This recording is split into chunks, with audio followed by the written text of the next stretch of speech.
भागलपुर जिलाधिकारी डॉक्टर नवल किशोर चौधरी की अध्यक्षता में उन्होंने समीक्षा भवन कार्यालय में भागलपुर शहर की ट्रैफिक समस्या, प्रदूषण की समस्या तथा शहर को आकर्षक एवं खूबसूरत बनाने को लेकर संबंधित पदाधिकारियों के साथ बैठक की।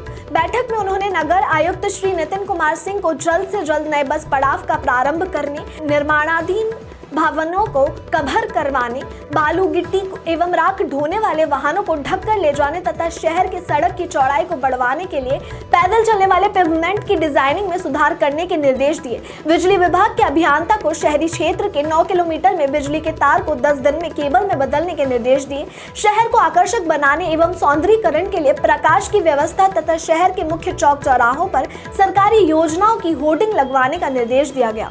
आज की खबरों में बस इतना ही। देखते रहिए इंडिया तक न्यूज। धन्यवाद। सिल्क को दुरुस्त करना, सिल्क के किसानों से बात करना और सिल्क के व्यापार को बढ़ावा देने के लिए उसको विभिन्न चैनल से टैग करना, इसके लिए हमारी टीम ने काम करना शुरू कर दिया है।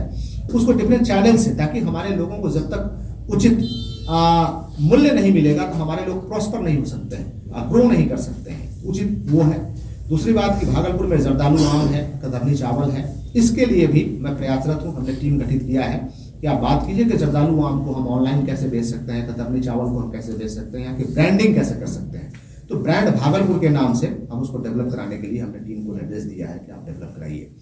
फिर एक बड़ा होगा, चूंकि कृषि प्रधान है और साथ ही बहुत सारे लोग, जनसंख्या हमारी अधिक है, जनसंख्या घनत्व तो अधिक है, तो बहुत सारे लोग बेरोजगार महसूस कर रहे हैं। उसके लिए मैंने GMDIC को दिया है कि विभिन्न स्कीम से आप उनको ट्रेनिंग दीजिए, RCT से ट्रेनिंग दीजिए, जीविका के माध्यम से ट्रेनिंग दीजिए और ट्रेनिंग देकर के उनके रोजगार को बढ़ाएं।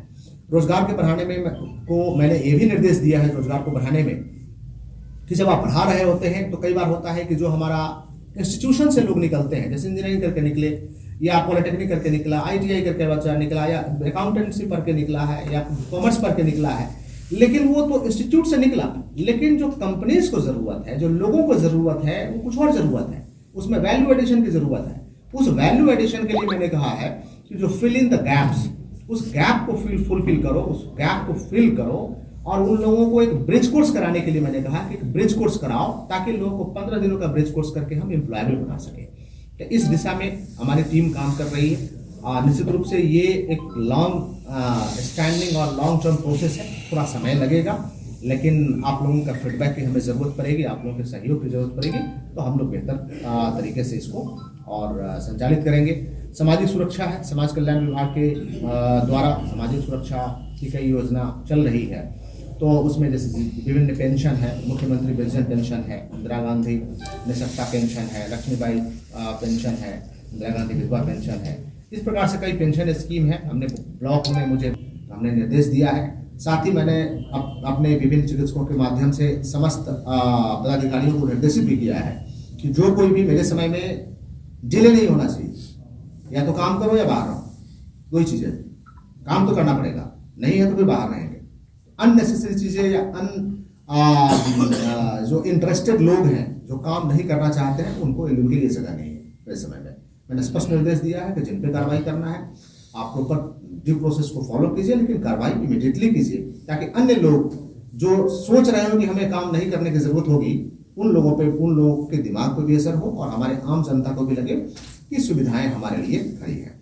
शिक्षा विभाग हमारे लिए ये बहुत बड़ा एक माध्यम होगा लोगों तक जन संदेश पहुंचाने का। साथ ही शिक्षा में आप देख रहे होंगे कि हाल के दिनों में उपस्थिति भी बढ़ी है और ऐसे बच्चे जो कहीं और इनरोल्ड थे, उन बच्चों का नाम भी हटा है, आधार सीडिंग भी हो रहा है। साथ ही जो PM पोषण योजना है उसके तहत भी खाद्यान्न भी उपलब्ध हो रहा है।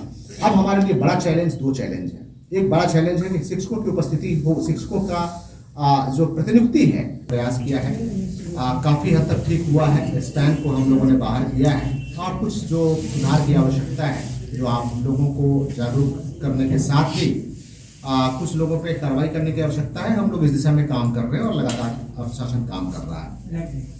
दूसरा, मुझे लगा कि यातायात व्यवस्था दुरुस्त करने के लिए बाहर से तो बाईपास है, लेकिन गंगा तट के किनारे बाईपास नहीं है, तो मैंने RCD के अपर मुख्य सचिव से रिक्वेस्ट किया और मैं उनको धन्यवाद देना चाहूँगा कि उन्होंने मेरे साथ ही टीम को वहाँ से रवाना कर दिया कि नहीं आप जाइए, वो आपका डिमांड है। और टीम ने यहाँ सर्वे भी किया है और जो प्रिलिमिनरी सर्वे है वो हुआ है, एक्सपर्ट टीम का भी सर्वे हुआ है।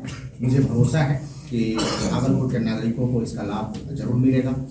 थर्ड, मैंने देखा कि जो शहर में जो हमारा ट्रैफिक इश्यूज कई थे, जिसके लिए हमने कई जो ट्रैफिक सिग्नल का लाइट है उसको लेकर के अपने अधिकारियों की को सही जगह पे प्रतिनिधित्व करना, साथ ही स्टैंड को क्रिएट करना, और इसके अलावे कि गाड़ियों का विनियमन करना कि कई गाड़ियां हैं डे टाइम में यूं ही शहर में नहीं घूमेंगी, जिनको आवश्यकता है वो उसके आलोक में हम लोगों ने ठीक किया है, तो आप लोग सभी लोगों को यहाँ से लाभ मिलेगा। फिर मुझे लगा कि पॉल्यूशन का जो इंडेक्स है हमारे भागलपुर में काफ़ी ज़्यादा है, इसको लेकर के हमने विभिन्न अधिकारियों से बैठक किया और उसमें हमने कई निर्णय लिए, जिसमें है कि जितने भी खनन पदार्थ हैं जैसे बालू है, मिट्टी है, इन सभी पदार्थों को जो कैरी करेंगे तो कवर्ड वे में ही कैरी करेंगे, ताकि सस्पेंडेड पार्टिकल्स आसमान में नहीं रहे और वातावरण में नहीं रहे, तो हम लोग स्वच्छ हवा में सांस ले सकें। इसके लिए हमने डायरेक्शंस दिया है, कई कार्रवाई हुई है और फिर से। फिर मुझे लगा कि भाई ये कारण क्या है, कई सड़कें काफ़ी यहाँ खराब थी, जिसमें कि हमने सभी विभागों को, RCD है, RWD है, NH है, सबके साथ मैं लगातार बैठक कर रहा हूँ। हमने दिशा निर्देश दिया था